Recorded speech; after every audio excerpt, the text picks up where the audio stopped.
My Skinwalker story.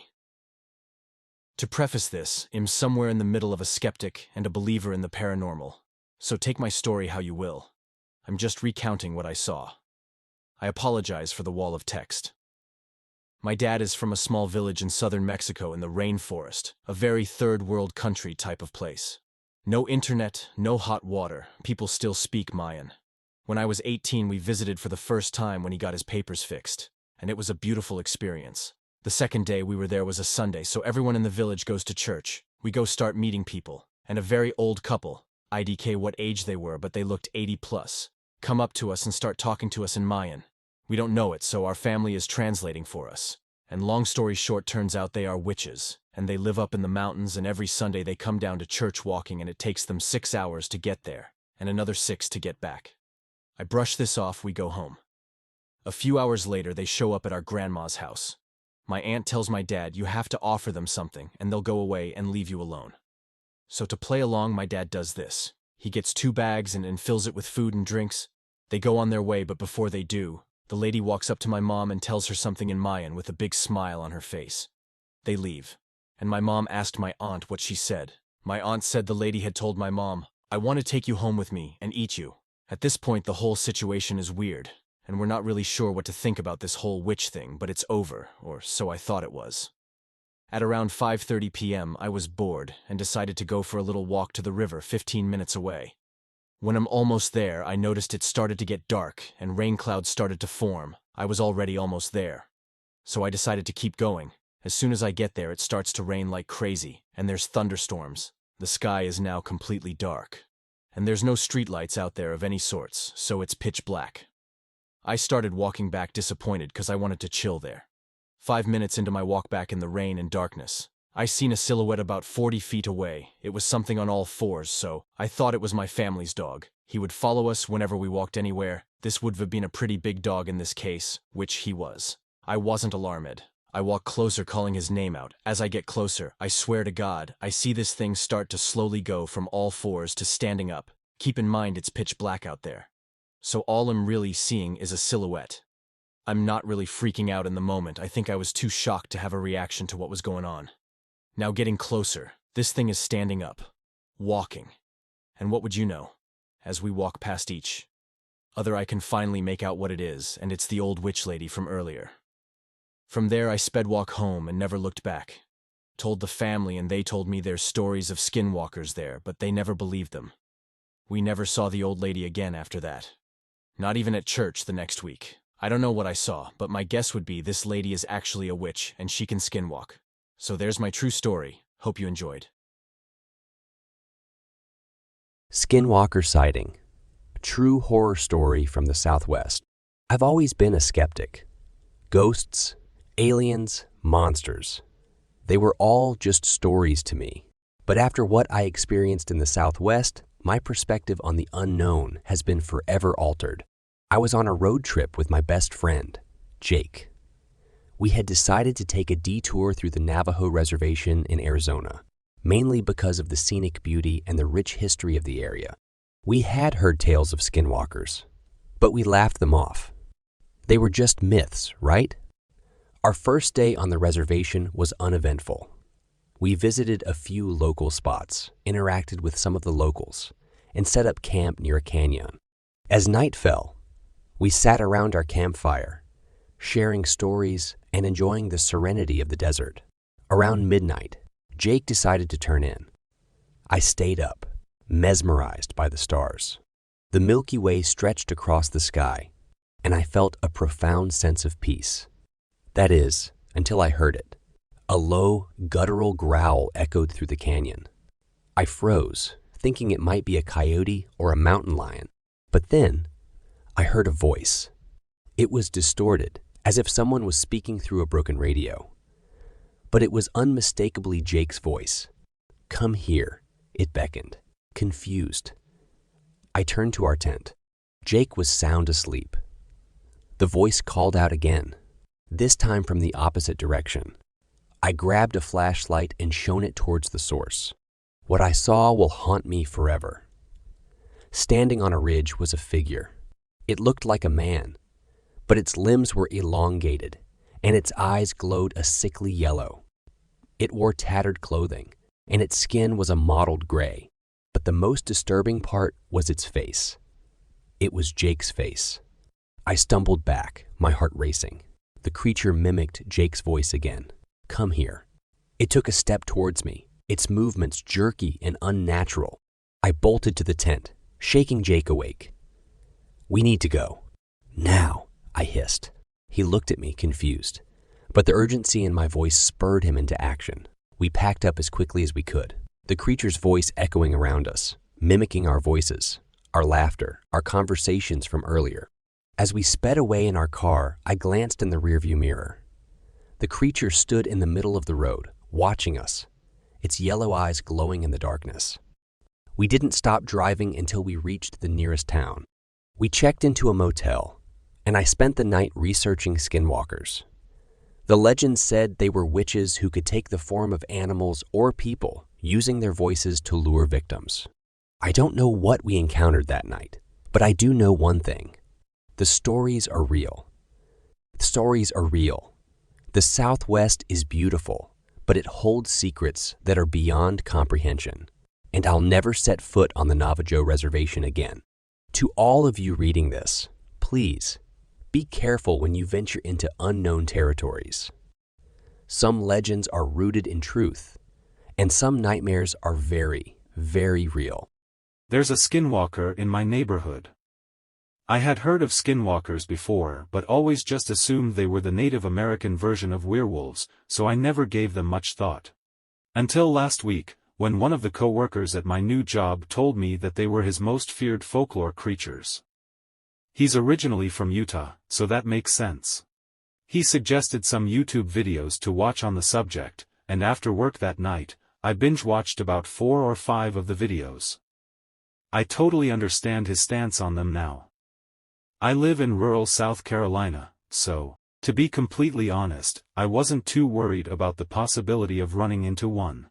My coworker told me that they're basically a Midwestern thing. "I'd be more worried about Wendigos if I were you," he joked the day after I watched the videos. We had a good chat about skinwalkers and Wendigos during our shift and just reveled in the creepiness of them.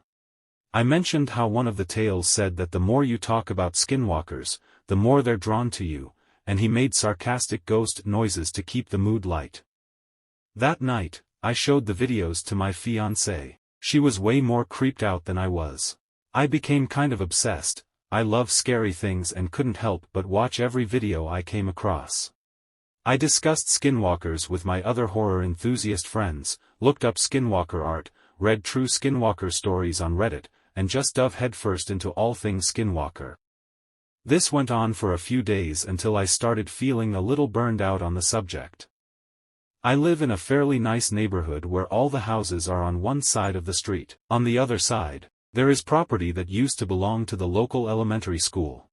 The building is on the next street over, so basically it was like the school's backyard or whatever. The school shut down about 30 or 40 years ago, and the county just let nature reclaim it. So directly across from my house is an old chain link fence and just overgrown woods. 2 nights ago, while I was smoking a cigarette, I heard leaves rustling across the street. I didn't bother looking up from my phone.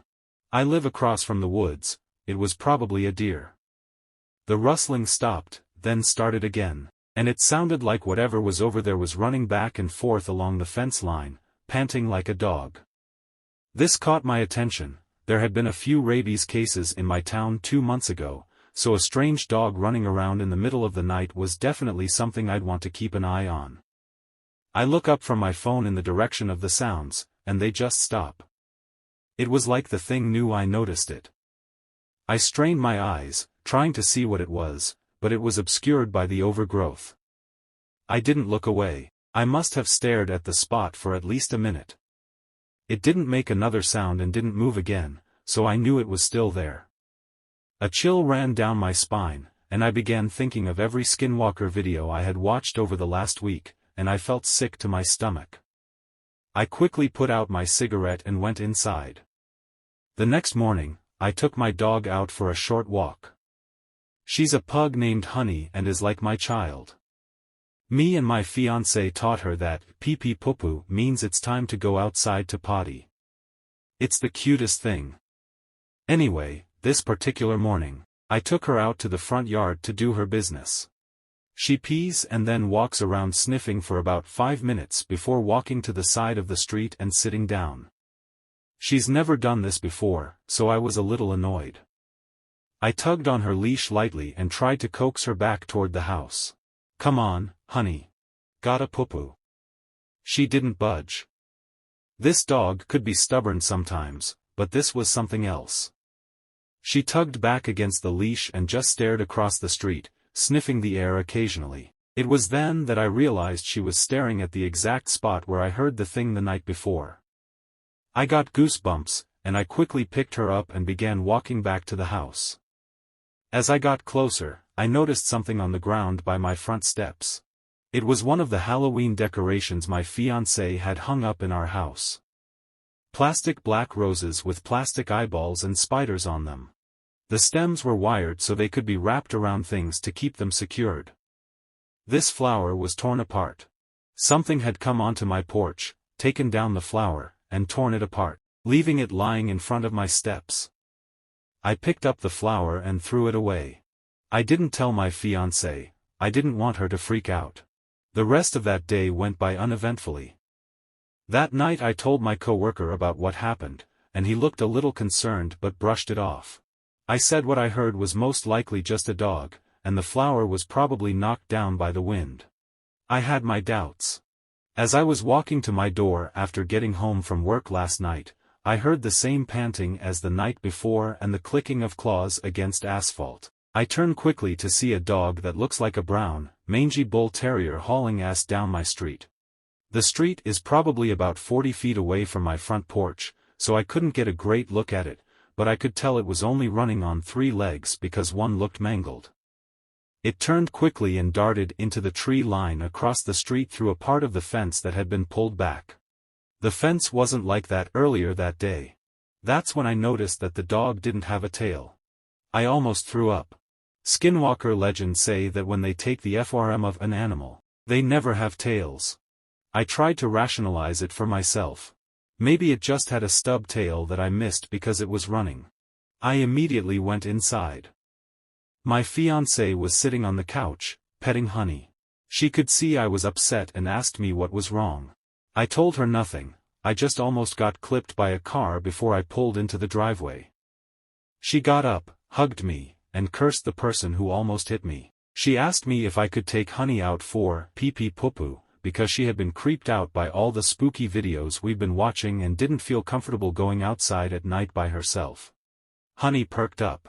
She ran to the door and looked between me and the door, whining excitedly. I stared down at her for a moment before agreeing to it. I'll just keep her close to the porch, I thought. We walked off the porch, and she immediately tried to walk to the street. I tugged on the leash, and she tugged back. She eventually moseyed to the edge of the porch and peed. After that, she began walking around, sniffing. I told her the usual line. "Come on, honey. Gotta poo-poo." She huffed at me, sniffed around some more, and eventually started pooping. I was on edge the entire time we were outside, but being around her helped calm me down a little. Then I heard it from across the street. "Come on, honey." My voice was in the exact same tone and inflection as when I had just said it. It sounded staticky, like an old radio broadcast. But it was definitely my voice. Honey stopped what she was doing and stood alert. She looked over to me and cocked her head. "Come on, honey. Gotta poo-poo." Again, my voice called from across the street. Honey began whining, looking from me to the woods across the street. I picked her up and began backing up to the steps, not taking my eyes off the part of the fence that had been pulled back. "Honey. Come." The voice sounded firm now, like it was getting aggravated. Honey squirmed in my arms, whining. I didn't know if she was trying to get out to go to the voice or to run inside, but I wasn't taking any chances. I turned and bolted up the steps and to the door. As I walked inside, I turned one last time to look across the street. There, standing on the part of the fence that was pulled back, was the dog. Its eyes were glowing a dull orange, and it had its teeth bared. The face was all wrong, like someone had taken a distortion tool and just dragged around random features. Once again, I didn't tell my fiancée. Stupid horror movie cliché shit, I know. But I really don't want her to lose her sh*t. I just told her there's a strange dog running around the neighborhood, so don't take honey out at night. Later last night, after we had gone to bed, I woke up to the sound of footsteps pacing back and forth outside my window. Against my better judgment, I rolled over to try and see it. I don't, but the pacing stops. Come on. Honey. My voice called out, cutting through the quiet of the night. I prayed, but my fiancé didn't hear. It called out 2 more times before I heard it walking away. I didn't sleep a wink the rest of the night. Today, when I get to work, I'm going to ask my coworker what I can do to get rid of this thing. I'm scared. I don't think there's a way. If anyone knows anything, please let me know. Thanks for watching. Don't forget to like and subscribe for more scary stories.